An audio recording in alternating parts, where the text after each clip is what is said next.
75 எண்களை கொண்ட ஒரு தொகுதியோட சராசரி வேல்யூ ஆவரேஜ் கொடுத்துட்டாங்க 27. ஆனால் அதில் என்னென்னா மிஸ்டேக் பண்ணியிருக்காங்கன்னா 53ங்கிற நம்பருக்கு பதிலாக 43ன்னு சொல்லி படித்து அதில் கணக்கிட்டாங்க.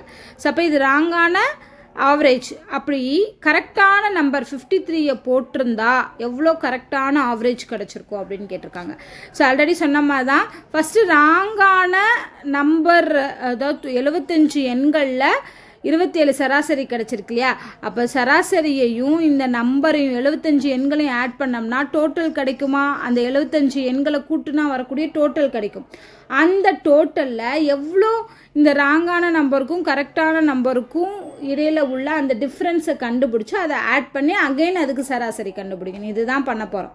ஃபஸ்ட்டு ராங் டோட்டல், இது வந்து ராங் டோட்டல் கண்டுபிடிக்கிறோம். ராங் டோட்டல் அப்படியே வச்சுக்கலாம், நீங்கள் மாற்ற வேணாம். தப்பான டோட்டல் வந்து 27 × 75. இதில் என்ன செஞ்சுருக்காங்க, 53 தான் எழுதணும், பட் 43 எழுதிட்டாங்க. அப்போ 43க்கும் 53க்கும் எவ்வளோ டிஃப்ரென்ஸு? 10 நம்பர் தான் டிஃப்ரென்ஸு. அந்த 10 நான் என்ன பண்ண போகிறேன்னா இந்த ராங் டோட்டலோடு ஆட் பண்ணுறேன்.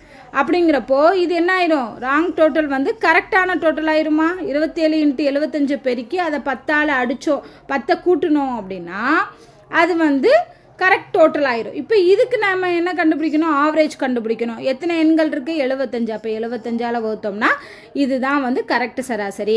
நீங்கள் இது எல்லாமே பண்ணணும்னு அவசியம் கிடையாது, ஓகேவா? ஸோ ஆல்ரெடி வந்து 27 × 75 டிவைடட் பை 75ங்கிறது தான் வந்து அந்த கரெக்ட், அதாவது ராங்கான சராசரி 27, ஓகேவா? இதை பிரிச்சிடலாம். அண்டு 10 டிவைடட் பை 75ன்னு பிரிச்சிடலாம். நமக்கு சிம்பிளிஃபிகேஷனுக்கு ஈஸியாக இருக்குங்கிறக்காக நான் அப்படி பிரிச்சிருக்கேன். புரியுதா உங்களுக்கு? 27 × 75 27 × 75 டிவைடட் பை 75 போட்டோம்னா இதை அடித்தோம்னா 27 கிடைக்கும். அது இருக்கட்டும். மிச்சம் இருக்குது, ப்ளஸ் இருக்கிறதுனால ப்ளஸ் போட்டுட்டு 10 டிவைடட் பை 75ன்னு போட்டுடலாம். இப்போ நம்ம என்ன பண்ணிடலாம், இதை அடிச்சிடலாம். 5ஆல் அடிக்கலாமா? 2 5 10, 1 5 5 5 65.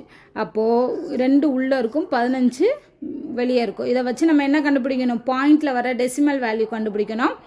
ஸோ 2 வகுக்காது, அதனால் நான் என்ன பண்ணிக்கிறேன், பாயிண்ட் வச்சுட்டு இங்கே 0 சேர்த்துக்கிறேன். அப்போ 1 15 15, மிச்சம் என்ன வரும்? 5 வரும். 5 வரப்போ அகைன் 0 சேர்த்துக்கலாம். 50.